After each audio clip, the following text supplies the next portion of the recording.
Welcome, everybody. My name is Dr. Daniel Gonzalez, and this is another episode of the Early Educator Experience. Today, I have Adiel Gutierrez. I said that right? Yes. Okay, perfect. She is a longtime early educator, 20 plus years, if I remember correctly. So tell us a little bit about yourself. Yeah. Hi. Hello, everybody. I'm Adiel Gutierrez, but you can call me Adi. The kids call me Adi. Like Dr. Dan said, I've been in early ed for like 20 years now. I actually started it because of my son, my eldest son. I needed to leave him at the daycare facility because I needed to continue my education. And at the time, I thought like, okay, every time he comes home, he always says like, my teacher told me, my teacher told me. And I said, that's a very big amount of power that I would like to have a share in. Because he would follow the teacher more than he would follow my direction. So Yeah. anyway, so that started with that. And at first I wasn't into education. I was just doing tutorials. I was doing substitute teaching. I was doing um, daycare licensed daycare at home, and then this was in the Philippines, so it's Oh, a wow. different environment altogether. Eventually, I moved to the U.S. and I decided, do I want to go to public school or do I want to go to early ed? And I really, really love early ed. I have a bachelor's degree in elementary education, and I double major in special education and early education. So I had a choice, and I chose this because I believe firmly in this profession. Like everything starts with the teachers in the early ed department. Because if you don't teach them stuff there as a foundation, once they get to kindergarten or to the big school, as they call it, it's just going to be catching up. Anyway, so that's that. And my recent position was director for a small private independent preschool to K in Natick, and also their after school and summer programs. But then after about 2 years of doing that, I said, I really want to teach because that's how I got started in this profession. And what I did, I went back to teaching, and COVID hit, and I had 1 week of experience in the classroom, and that was it. Wow. I feel like COVID's taken away everything from us, It's funny because I've had a lot of college students that I've taught, and this semester was right when a lot of them were just starting to go to work for the first time as early educators, and COVID hit right as that was happening. So a lot of the conversations that we ended up having after it started ended up being the same way, and it ended up being harder because they couldn't see what was going on beforehand, what we normally do versus what we're doing now. Because it's such a different environment. Yeah. And then the panic set in and all of the scrambling around set in. And thankfully, like the owner of the school that I went back to teaching to said like, okay, I need your help in this. How do we connect our parents? How do we connect to the teachers while we're far apart, like while we're home? So we came up with a lot of meetings. I think my life has been in front of the screen for the past 3 months. As Haven't we all? many Yeah. of you have been, yeah. Have you found that difficult to do a lot of those kind of meetings and other pieces over through these online mediums with people? Because we're, trying to maintain some of that professionalism. And trying to keep people trained in other pieces, but at the same time, it's such a different environment for us because we're used to being in the classrooms. We're knee deep right then and there, so that we can, see what's happening as it's going. Yeah, it was difficult at first, especially because we technically were laid off. That's how the situation was. And you can't really force people to like join into the meetings because they're not your employees, they're not your co-teachers. Yeah. So it took a lot of trying to explain, getting back to the basics that this is what we're here for. We don't know how long this is going to work, but we need to have a plan. So slowly we were able to form a core group, and they opened last July 29th, and I think it's going well. I decided not to go back just yet because there's another part of me who's a parent, and there's nowhere I can put my child. Of So course. there's a lot of hats that we wear, and it boiled down to priorities. what can I do from home to support my co-teachers, and what can I do at home to support my child because he needs me. Oh, of course. I mean, it's that piece where a lot of parents are having to kind of choose, right now because they're all working from home. Yeah. So, and now that the workforce is slowly, at least in Massachusetts, starting to head back to work, it's trying to find that balancing act because a lot of schools are still closed, especially on the K-12 side. When you're looking at a lot of childcare centers, a lot of those aren't open yet either. Yeah. Um, We're in a limbo because we don't know what to do. Like if you have a school age kid, you really can't plan ahead. Like, what do I do? Do I go to work every 3 weeks? Do I stay home for 2 weeks of that? Like, who would accept that kind of working situation? I don't know. Are we going to be that flexible? and then wait until the fall. We don't know what's going to happen in the fall yet. So, we could be right back to where we were in March and April, Yeah, and hope. so that's what I told the teachers, like, okay, it will boil down to your decision. Thank goodness that we were really talking on a personal level then, because we told them, like, okay, you're not here as our teachers, but we will respect your personal preferences and whatever your reasons are. There's no question about it. Like, we will not question you. We won't ask you to explain. So that was good of Yeah, the school that I am in. that's awesome. Let's switch gears a little bit. Let's talk Yeah. about professionalism in the field. Um, now that we're kind of in this COVID bubble, now that it's kind of, burst a little bit and we started Mhm. noticing, different issues that have been going on within the field, one of those big pieces that has been a little bit talked about here and there is really the professionalism piece.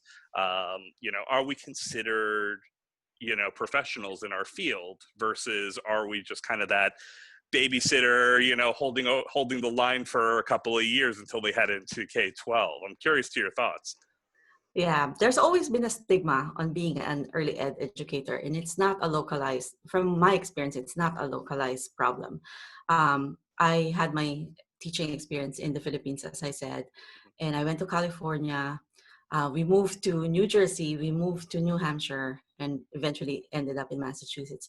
And everywhere I went, I think um, the the thinking is if you can't get a job anywhere else, daycare is your best option. And that rubbed me the wrong way, really, because I feel like there's got to be somebody like me who really wants this to be their full-time job, who wants this to be a profession, that this is their calling. So back home, when you're a teacher, you're not regarded as highly as a doctor or a lawyer or an engineer, but that's just because of culture, probably.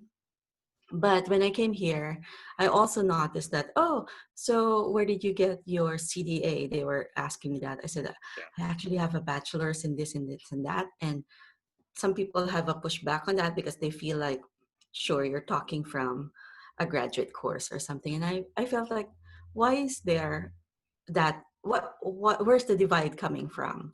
And Hmm. then I started to understand, like, oh, okay. So once you get a human growth and development course, you can you can get your teaching certificate if you have these additional courses. So okay, so it's not really a path that you take to be like what you do when you're a doctor, like you go to residency and everything else. Hmm. So I said, okay, so it is a problem still, even here in the US. Um, what I would say to that is, I feel like it's very difficult to go to higher ed everywhere Oh yeah. because of the cost, because of the time that it needs to, you really need to dedicate the time for that. Hmm. But if we can get the training up, and because there's a lot of early educators who have been in the field for like 20 years, 30 years, Oh yeah. and they're set in their ways. They're set in their ways, and there's a lot of changes. There's a lot of changes happening with the kids, and sometimes you just need to get on with the times. So maybe if it's a requirement for them to maintain your certificate for the year, then you Hmm. need to take this or something to that effect. I don't know. You probably know better because Well, I did my dissertation in it. Yeah. separated. My entire dissertation actually was in the training component and trying to figure out why the degrees aren't necessarily there. And one of the factors that I was kind of looking at was the fact that a lot of our field is so practical based, right? It's Mm-hmm. physical, it's care based. So everything a lot of what we're doing is very much, making sure that diapers are being changed, that they're being fed on time, all those pieces. But what was missing is the educational piece, the theory piece behind Yeah.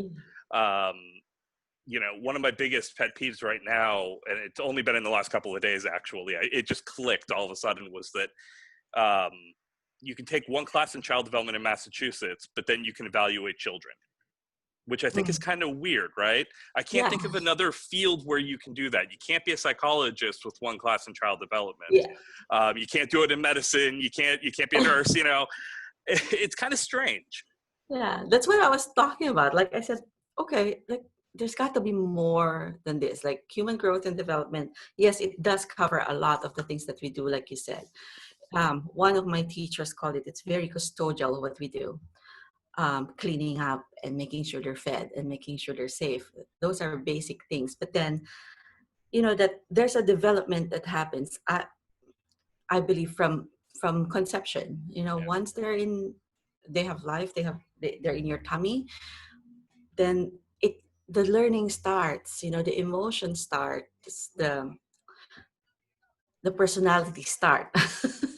So you have to deal with that. You have to mold the personalities. You're bringing up a person. You're not bringing up plants, of Yeah. which I cannot do anyway. I cannot ever. Oh, I cannot ever. My husband, hi. I was going to say, if you need to, you can go get the door. Alright, I think he left my package. The Uh, Amazon delivery guy is my best friend. You that's know, awesome.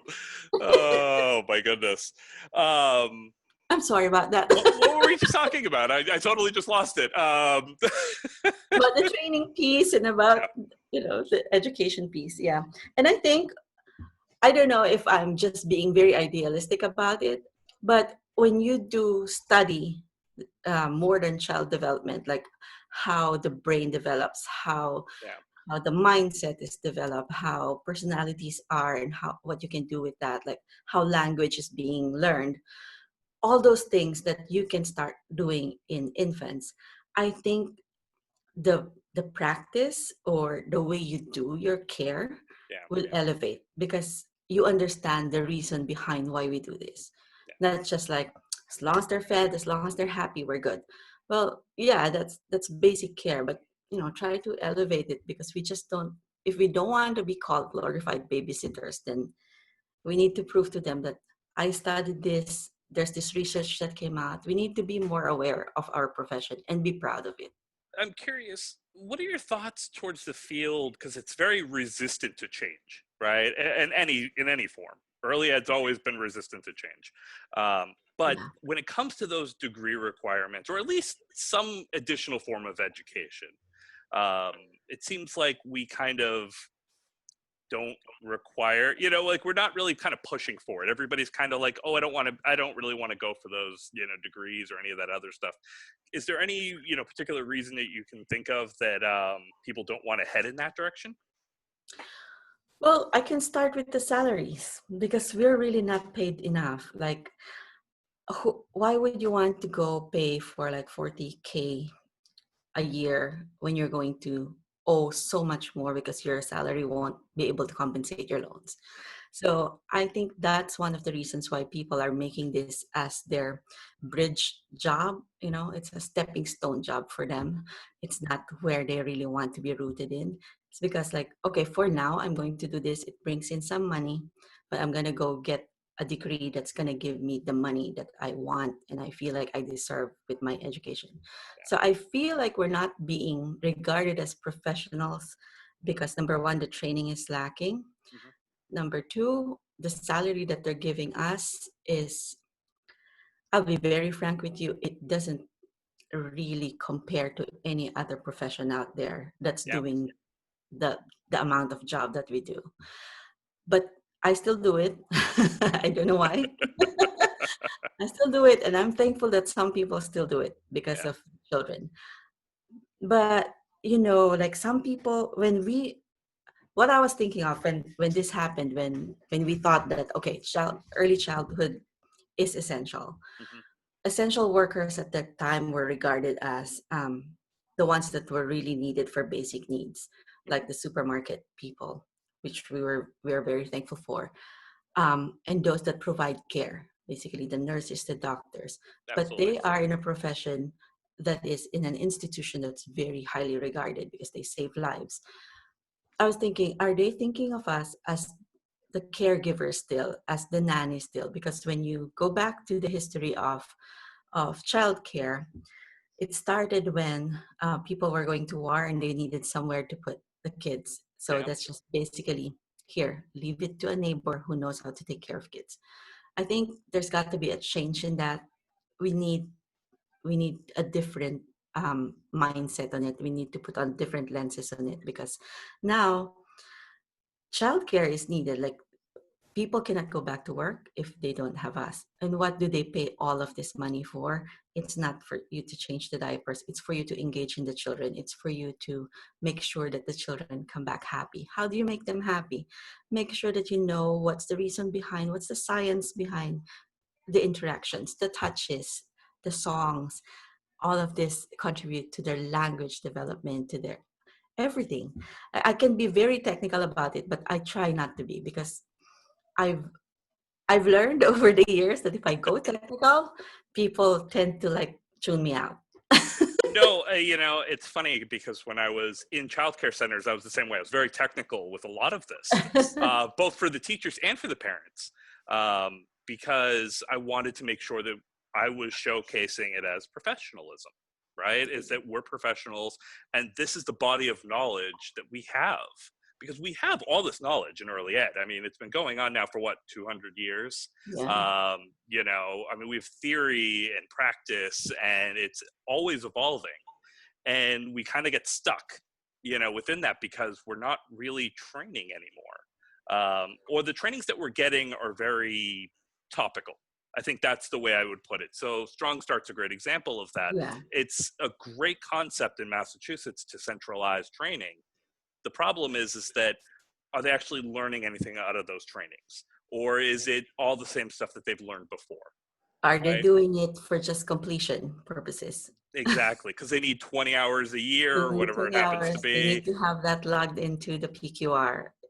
Sometimes I get it. We don't have the time to like really sit down and really be involved in topics that we like as teachers, especially when I was in the classroom.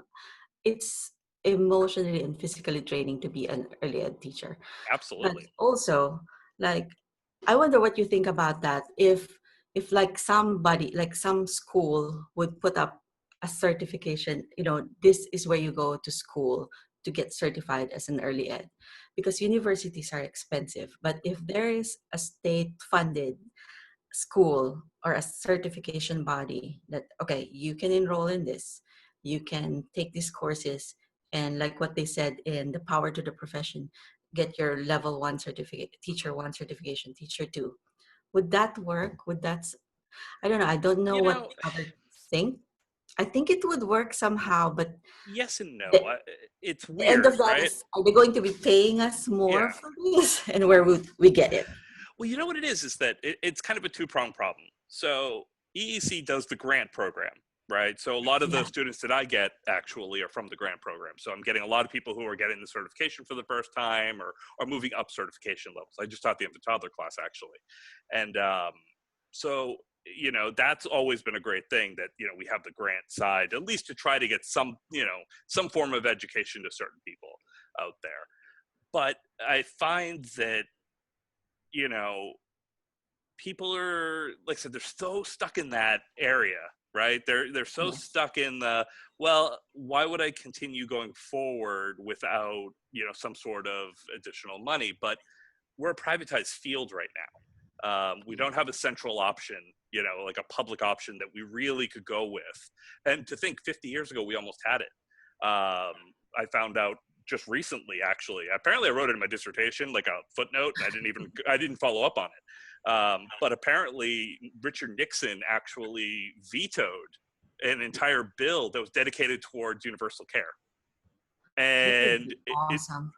It's incredible. I've been reading about it going, what is going on? And it's all because of the welfare state at that time and the idea of communism, and there's all this other stuff that's been coinciding with it. But we were that close before. And if we can get that close, 50 years ago, there has to be a way we can get back to that. Because I think without that public option, money's never going to change hands for us. I think that, a lot of for-profit centers have figured out that they can keep their workers low, and there's always going to be new people that are going to come in for, maybe a year or 2 years. A year or two. And they're just And not I think, career people. yeah, I think this is something that I've been trying to get across. Like, I don't know how to advocate for it more than this, but I think when people start thinking like, I'm never gonna get any more out of this anyway, so let's just keep going as long as it pays something. You've got to give yourself more credit, because children, when they go to the bigger schools, they will think of you. When the preschoolers, it's like, oh, I remember Miss So and So taught me how to write my letter A's this way. It's like, so you have a very, very lasting effect. But people are like, nah, there's no advancement. That's also one of the problems. There's really not a lot of advancement in our field because of how it's set up. Like, you're an assistant teacher, you're a teacher, you're a lead teacher, and it's not every year that they change directors or something. Yeah. So what's it for me? That's the question there. Yeah, no, I completely understand. You're right. There is no way to kind of move up. You move to the side more than anything, right? You move from childcare center to childcare center rather than moving up. Or if you do move up and you do get to that director position, it's kind of like the end result, right? You kind of hit that mark and then you're like, okay, I'm going to sit in this for 20 years or whatever it happens to be and try to maintain as much as possible. But at the same time, where the money's not coming from, you're probably going to change jobs, several times in between all of that. I did it myself. Me too. It's just, the nature of the beast. If I wanted more money, I would just move to a different childcare center. They'd pay me more money. Yeah. I think my thinking from moving from one place to the next was that there's got to be more than this. Like, I cannot get stuck in that mindset that, all right, so you're going to be a preschool teacher or a toddler teacher for like 20 years. Like, no, I didn't. I feel like there's more to me than this. So let's keep moving. So I think if we get everybody aware, like not just number one, we need to get people in our community aware that this is not how it's supposed to be, that we can advance ourselves in this, even just for personal reasons. Then,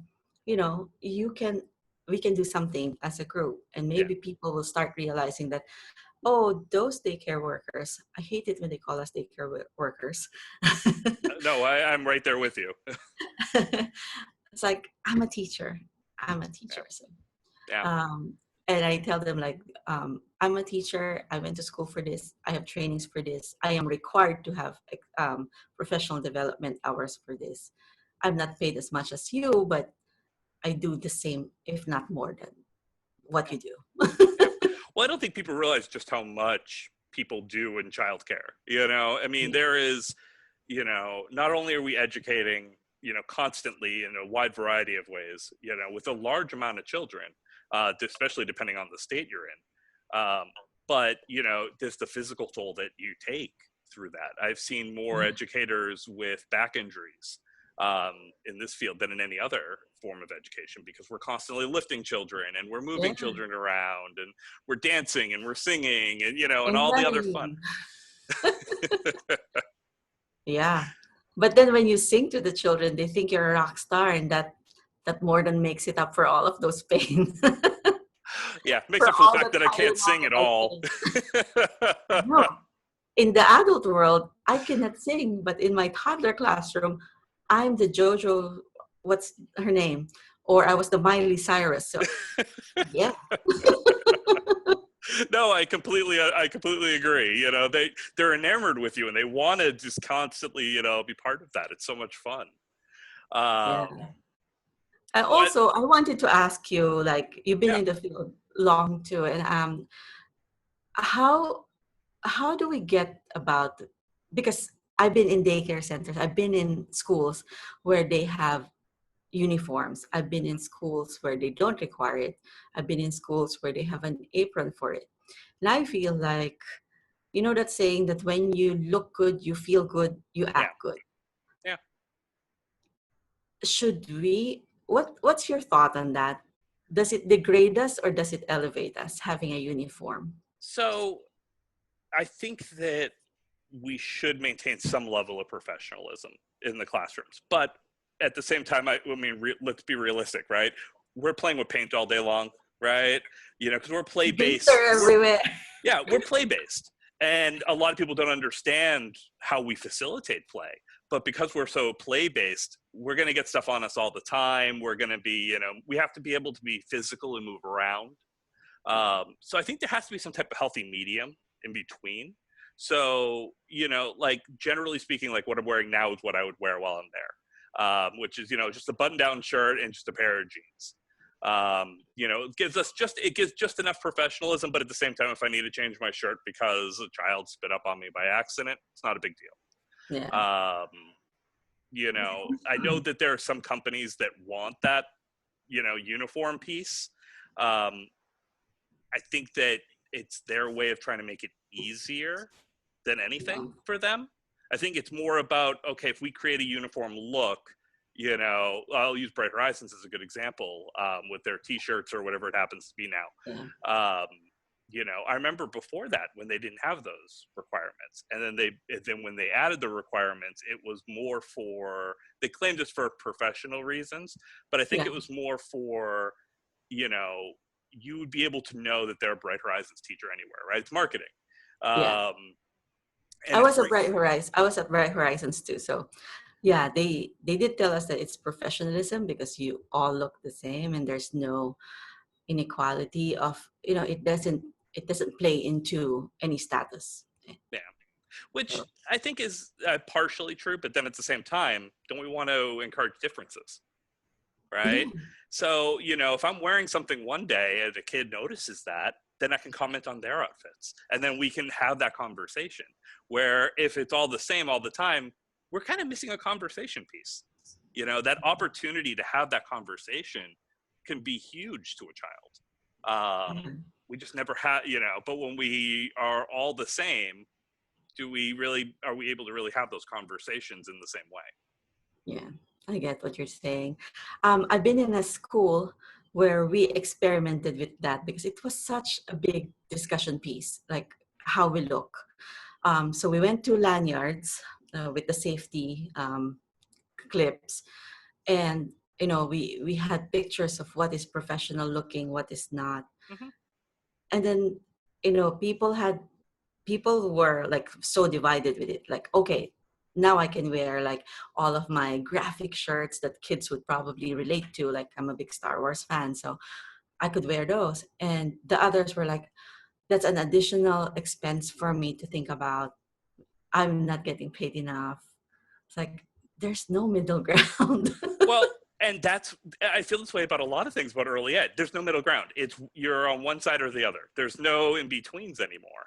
Um, you know, like so we're such a divided field when it comes to a lot of this. We can't really come to that consensus and say, this is us, right? You know, in the medical field, you know what is professional attire, right? You Yeah. know what is professional, you know, when you walk in and you're meeting with a client, you know, and you're talking with them and about what there is. You know, they have HIPAA laws and all this stuff that, Yeah. elevates them. You know, I feel like a lot of people miss how do I put this? That little piece inside of you, right, that says I'm an early educator, that I think sometimes you get in a college setting. So like when I went to Wheelock College prior to it merging, you know, it was, the entire thing was, we're about children and families, and you felt that mission, right? And you know, spending years of feeling that mission and going in that direction, it informs everything I do. But if you're never really part of that, you know, that construct anymore, right? If you're only taking a class to take a class, or you're only, you know, kind of heading that way, or, you know, attempting with the uniforms and things, hey, look, we're workers. It's that same feeling, right? You're not getting that feeling of we're here for children and families is You're just, here for, yeah, for something more than, yeah, yeah, money. exactly. Because I think that's the only thing that's kind of holding the field together. If you think about it, right, is that we're here for children and families, right? That aspect holds so much of that field together, because otherwise, why would people jump into the field, even temporarily, knowing that they're not going to be making the money, they're going to be at a very physical job, they're more likely to make more money at Starbucks than they would working with children, and it's twice as difficult, if not even more than that. So it's just trying to get those people to feel that and maintain that over time. That I think some companies do better than others, but it's just not Yes. across the field the way, you feel it in K-12, or you feel it in higher ed, or you feel it, in other ways. You just don't feel that, constantly in early ed. I think that's a problem, because it's a whole systemic thinking that early ed are just, we're an afterthought.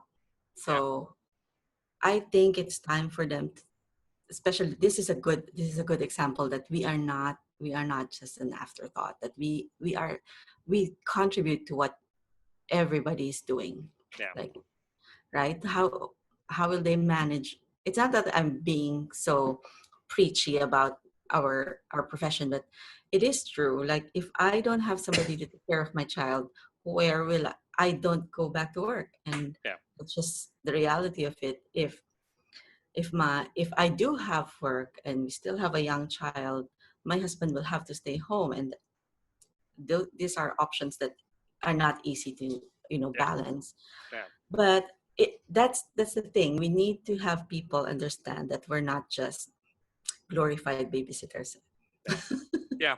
Well, you know what it is that when COVID started, I thought that our national organizations like NACI and other organizations were going to really kind of beat the drum, and really go on cable news all the time, and really kind of push the agenda. Because I feel like we had like a month and a half to 2 months where, I was kind of expecting that. I know what you're feeling. yeah, I felt like, okay, this is a great time for us to like get exposed out there, tell them what we're doing, all of these things that we do for early ed people. And it's like, okay, I'm waiting.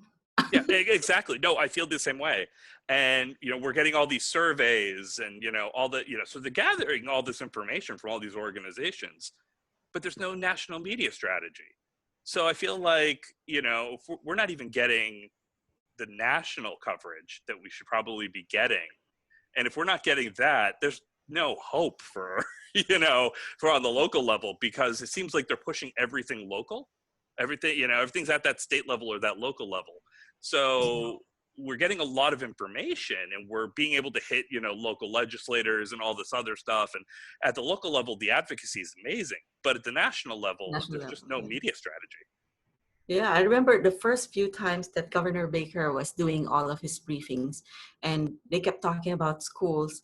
And I had to tweet somebody that I follow on the news, and I said, like, where do we stand in this? We're early educators. We are the ones in the daycare.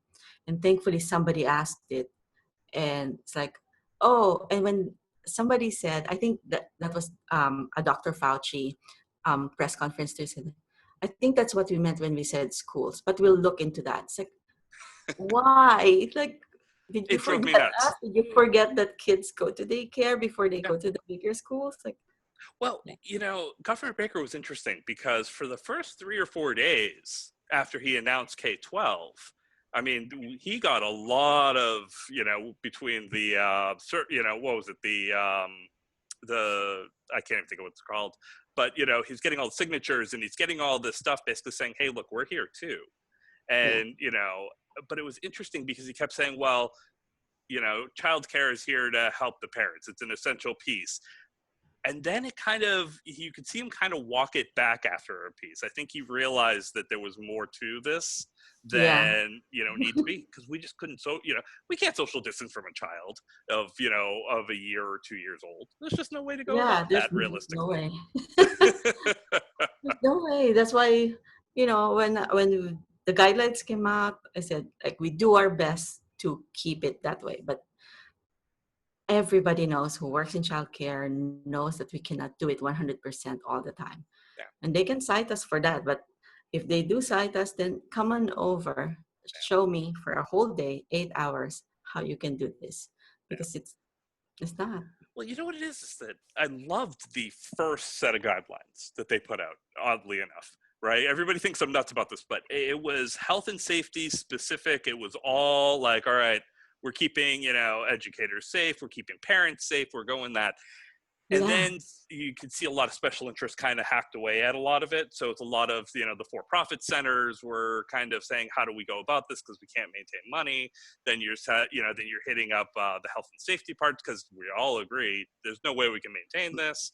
And I kept saying to people, I'm like, it's meant to slowly ramp up childcare, not get us back to, where we were right One before big, COVID. yeah. And it seemed like nobody was kind of getting that. It was like every center was like, no, we have to get back, we have to get back to normal. We have to do this. We have to do that. Yeah. And I'm like, I could have all of my enrollees back. It's like, it's a phase opening. we fought to close childcare because it was unsafe. And now you're fighting for 100% when we know that it's not 100% safe yet. It's such a weird, like I said, we're so inconsistent in early ed. We're like, no, it's one or the other. Talking about a while ago, there's one part that we're going to open full force, and there's one part that says, like, we can't, it's not safe. Yeah. There's no middle ground. Yeah. And, the only thing that I will say that I think Massachusetts did really well is that, we handled COVID in a different way in Massachusetts than a lot of these other states right now. I think by shutting down childcare, by doing all the other pieces, the masks and the other, components, shutting down the restaurants, everything in between, we've been able to contain it in a way that a lot of these other states couldn't.